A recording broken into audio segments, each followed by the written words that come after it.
Hi everyone. Today we are going to go over the female reproductive anatomy. It is my last anatomy video, if you can believe it. We have a study week yet and then the practical exam. So for the practical exam, what I'm going to do is I'm going to use Charlie and I am going to mark different components on the models, give them numbers and labels, and then I'll post those pictures onto Canvas and we'll use the quiz function of Canvas to actually do an exam. So let's go over the female stuff. So I'm going to open it up here. I have removed the little embryo that can be held inside of this just so it doesn't pop around and kind of fly everywhere. All right, let's see what the best angle we can get here is. All right, great. So the first term that you have is the uterus. So the uterus is shown as this cavity here in this picture. Now remember here, there was that little fetus that I pulled out of this version. So that is the reason why this particular uterus has kind of looked a little bit expanded. Normally that would be collapsed down, kind of more like how we had the bladder, how it's kind of collapsed down on itself unless it's being used or filled. This uterus here also, you can see here, has some linings that are associated with it. So the endometrium here is that thick outer lining here that's then surrounding the actual uterus itself. So we know that the uterus is, of course, going to be where we have the development of the fetus and where it's going to, obviously, we're going to have holding of that fetus and maturation of that fetus up until birth. So again, we have in this one the uterus and then the lining here, which is the endometrium. Next on your list of terms, you have the cervix. So the cervix is going to be when it comes down here and it begins to kind of narrow down. So this bottom portion here of the uterus then is going to be referred to as the cervix. They sometimes refer to as kind of a cylinder-shaped neck of tissue that's going to connect these two regions together. You can see it comes down here. It makes this cylinder.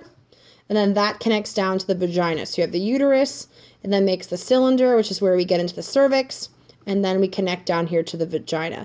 So the cervix here is going to allow for the flow of that endometrium during menses, so during menstruation, down to the vagina. And it's also, of course, if we flip around, going to be, of course, how sperm is going to be able to pass from the vagina. Then it's going to pass up here through the cervix, up into that uterus, and then, of course, further down through the pipeline. And of course, also the cervix is going to be the very narrow part of the anatomy that's going to have to rapidly undergo that big change in shape. And so when we talk about dilation, that's when we're talking about the diameter of the cervix, where we have to reach a certain number or threshold. And so that's what we're looking at there, is again the cylinder constriction here going down through. So next then we have is the vagina. Vagina here is indicated, it looks like with number 2. So here we can see this long muscular tube that makes up that vagina. So it has to be muscular, but it also needs to have some elasticity to it to allow for those changes in shape and size. So we know here that the vagina has to lead from this external opening and it has to be able to pass up through here, acting this pipeway. So the vagina, of course, will be what actually receives the penis. So it's this major conduit. It's also, of course, how we're going to get that menstrual flow to exit the body is going to have to go out that vagina as well. So to get to the rest of this, we're going to kind of turn back and kind of turn back in and give this kind of downwards look. So here again, if we turn back, this is the uterus. So we're going to go back to the middle here. And then on either side of this, if I bring this back together, we know that we're going to have a pair of two structures. We're going to have the ovaries, and then we're going to have the pair of the fallopian tubes, which we know are also called the oviducts. So you might hear either of those tubes, fallopian tubes or oviducts.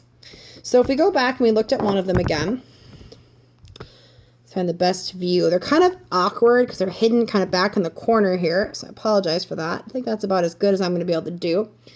So the ovaries themselves, you know, are going to be where we get the eggs, the ovum that are going to be matured. So you remember here that females are born with however many eggs they're going to have. And then during that monthly cycle, those eggs, the group of them are going to get triggered to begin developing. And then only one of them is going to make it all the way through development and it's going to get released. And that's going to be that mature oocyte that's going to get passed along through. So the ovary, again, it's connected here on the diagram view of this figure. We want to remember that these are not actually connected in real life. So the ovaries are what are called ductless reproductive glands, meaning that they don't have a series of tubes and containments that pass through them. Because this is a model, they've connected it to show you how it works. If I skip ahead here a little bit to the fimbriae, which is 2 down on that list past the oviducts, here it's shown with this number 4, and again, I apologize, it's a really awkward angle. You can see that number 4, sorry, a little blurry, has these kind of like little like finger-like projections that are kind of passing by through it. It's going to have these little projections of different lengths that are called the fimbriae. And those projections are going to move here from the ends of those fallopian tubes towards the actual ovary itself. Now, usually they do not actually go all the way to contact the ovary. Maybe one of those will actually contact the ovary itself. But they're going to be able to pass the egg to those finger-like projections. The egg is going to be kind of captured using those fimbriae, and then it can be passed along to the fallopian tubes or the oviducts. So if I go back to my side view then, so again, here we have the ovaries, and then number 4, you've got those fimbriae, and so here then we curving around is where that actual oviduct is going to be. Again, also we can call it the fallopian tubes. And again, this is going to be then how the egg is going to get passed from the ovary to the actual uterus. And again, just to say that one more time, this is a ductless system, so there is not actually direct contact between the ovary and the oviduct, which is what's shown in this model. Okay, next thing we want to talk about then is we've actually covered, I think, all the internal stuff.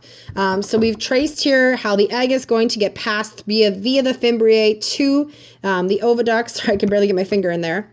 It's going to pass over here then to the uterus. If it's not fertilized, we know then that's going to trigger the shedding of that endometrium lining. And then the egg and the endometrial lining are going to get passed here, past the cervix, out the vagina, and then they're going to exit. If fertilization does occur, we typically expect that to happen here up in the oviduct, and then that fertilized egg is going to pass to the uterus, and it's going to implant, and this is where the implantation little like scar connection was from the fetus, and then of course the fetus will begin to grow in that uterus. Okay, so we're going to move back to the external here. And the first one that you have on your list for external is the mons pubis. So what it is this rounded mass of this fattier tissue. And if we open back up, what we're looking for is the pubic symphysis. So where those two bones of the pelvis come together, which is right here. And you can see here on top of that, there's this big piece of fat that's shown. I know that sounds really delightful. Typically, both sexes kind of have a version of this because you both have a pubic symphysis and there's going to be kind of a fatty coating. But this is typically larger in females of humans and many other different species. You're going to see that larger mons pubis in the female. Why that is it's typically kind of considered this is kind of like a cushioning. So during sexual intercourse, you have this cushioning that's present here. And also there are going to be hormones that get secreted from what's called one of the sebaceous glands, and that's going to be a pheromone then that's going to act in sexual attraction. So that's present here as well. So next on your list, you have the labium majus and the labium minus. So sometimes the labium majora, minora may be alternative words that you've used for that. So you have a couple of these rounded folds of skin then. So I'm going to split this apart, but you would have one on either side. So these are both paired structures. And this one, they are really minimizing this quite a bit here. You can barely make it out. But if I go to the side view here, you'll see there's actually 2 numbers. Let's see if I can get this closer for you. So they're showing you that there's a number 7 and that there's a number 8. So number 8 here, this outermost, if I tilt it back, you'll see how this is the outer of the 2, is the labium majus. And then if we tilt back, we can see this is the inner of the 2, which is number 7. And that's going to be our labium minus. So, or majora, minora, if you learned it that way. Totally fine as well. So both of these are going to be these folds of skin. And kind of make them out a little bit from here. These folds of skin, and mostly adipose tissue, maybe also some other connective layers that are going to protect the innermost structures. So the outermost layer is going to protect the labium minus plus the clitoris, the urinary orifice, and the vaginal orifice. And then, of course, the inner layer, the labium minus, is going to protect all of the rest of those as well, minus itself. So next on our list, let's to make sure I'm not skipping here. Okay, cool. Next on our list, we have the urethral orifice. So you know urethra has to be when we're talking about our urinary system. So we can see here, if we go back, here was the bladder from we talked about the urinary system. So here is the urethra in a female. And so where it exits right here at the end out to this external aspect, that has to be then the urethral orifice.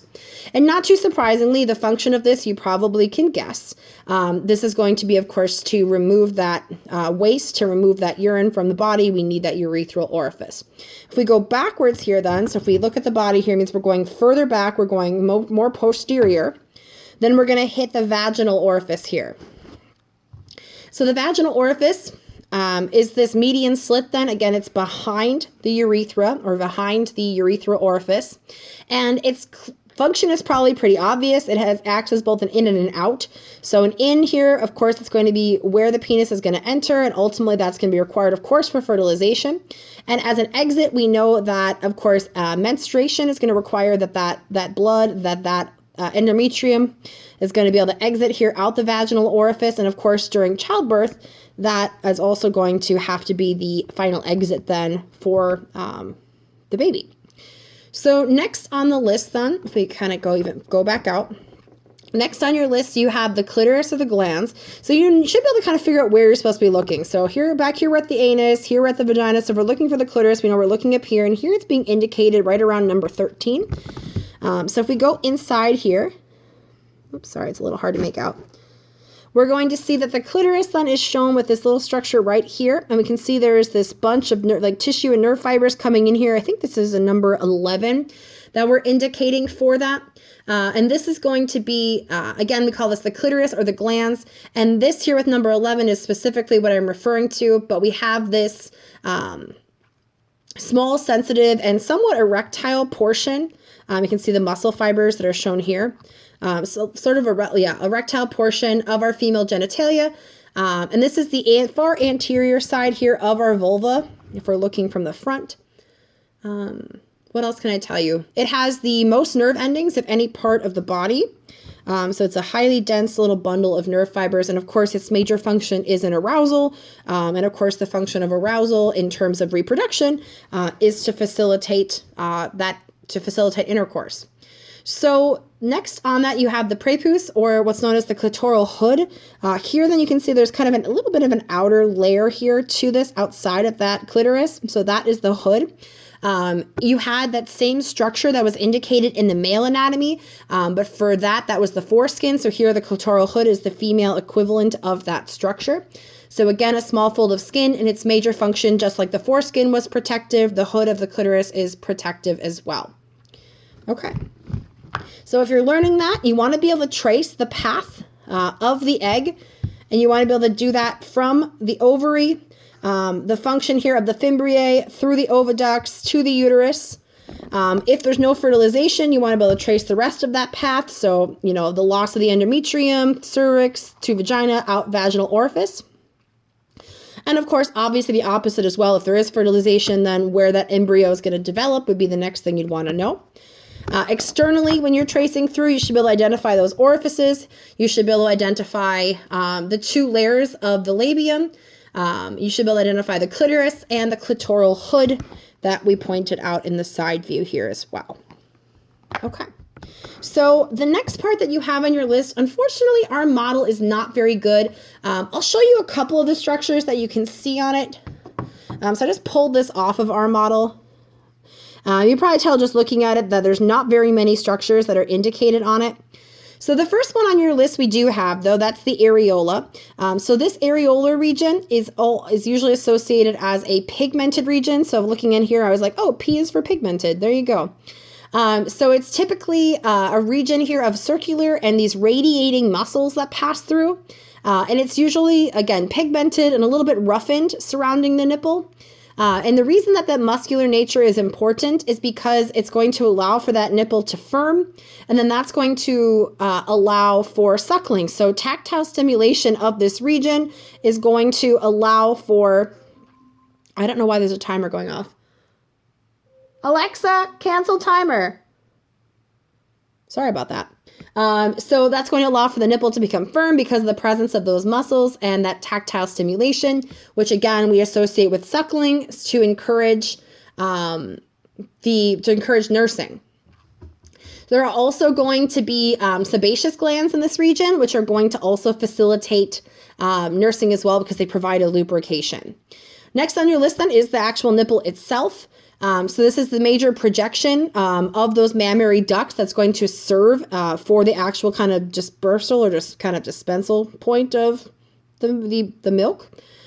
So this is the site of milk secretion. Pretty simple one. The next two are the alveolar glands and the alveolar ducts. We don't really have a clear way to see this on the particular model. I can show you a few pictures after. Those terms are not as commonly used in other sources, so I'm not going to use that as heavily here for study purposes. So ultimately, what we're kind of going to see what is left in this model is you kind of can see there's kind of these like clusters of different cells. You might notice like here it kind of goes down and it loops around in this grouping like this. And so what you have these groups of these larger kind of groupings of ducts, I guess we could think of them, and they form these lobes. So the mammary gland is broken up into a series of individual lobes, about 15 to 25 of those per lobe. And what's going to happen is each of these lobes is going to open up at the nipple itself to deliver that milk that's produced in this area to this source. So specifically, the alveolar glands are going to open up at the nipple. And these are going to be separated, but you can't see here, via adipose tissue and ligaments and other material. So you're going to have, within these larger lobes, you're going to have these smaller lobules, and they're going to be made up of a series of little tiny alveoli. And usually these look kind of like little bunches of grapes. So milk is going to pass from the alveoli through the larger ducts when you move through this. Okay. So the only other thing I just want to point out briefly is you can kind of see how one of those clusters, one of these lobes is going to come up and it has this region where it connects. Now, because I can't exactly tell where Q is here, I don't want to call Q anything. But there's a dilated portion of the duct on your list, which is called the ampulla. And so ampulla is where you get this constriction of this dilation here. And then it funnels here up into the nipple. And that is going to be when you get the lactiferous ducts. So you should be able to have a series of these ducts that kind of dilate and then branch off and then terminate up here in the nipple. So it looks like Q is somewhere around the ampulla, but it's a little difficult to make out because you don't have a lot of differentiation between this structure. But again, you're going to have the lobules, which are going to come up here. You're going to get the ampulla, and you're going to get the lactiferous ducts. So the only other part then that's, again, I kind of want to just briefly show you. I'm going to pull up my computer screen here so you can see. And I always apologize because it's never as easy to use the computer screen version. So I'm going to go here to what I was pointing out before. So if you couldn't see very well those regions, again, you have these lobules, which are these little lobes. Again, there's 15 to 25 of those lobes that surround here, that areola in the nipple. And then these are going to contain those alveoli that I mentioned. And if you look inside of one of those, you'll notice that you have these grape-like sacs, which I defined as the alveoli. And those come up here and you can see they're connected to those lactiferous ducts, which then connect up to the nipple. Now this figure does not use the ampulla, which are on your study guide list. And the word ampulla seems like it might be a little outdated. It's not on most of the figures that I looked at online when I was kind of looking at all the material for today. The other thing that is on your list that wasn't as well connected to were the alveolar ducts and the alveolar glands. One thing I do want to point out here, if we kind of zoom out and I look at this other picture, sorry about the wobble, is that if you were to look inside of some of those little clusters of the alveoli and you broke those up into the different parts, what you would see are what are called the lactocytes, and you can probably guess what these cells make. These are the milk-producing cells. These are connected to what you might think about like an alveolar duct, which are called the ductules, which are going to transport the milk, and then those are going to travel to the actual alveolus in that figure. So if you're looking to connect a little bit more of the study guide terminology, that would be a good way to do it. So again, when you're going through that, you may want to go to some of the diagrams. You've got some in your book as well, but I didn't have access to those figures for online stuff to get a little bit more of a look at the mammary components on the study guide. All right, that is it for me. Thank you so much for listening. Make sure to complete your worksheet, and I'll talk to you all during our meeting time on Thursday. Bye, guys.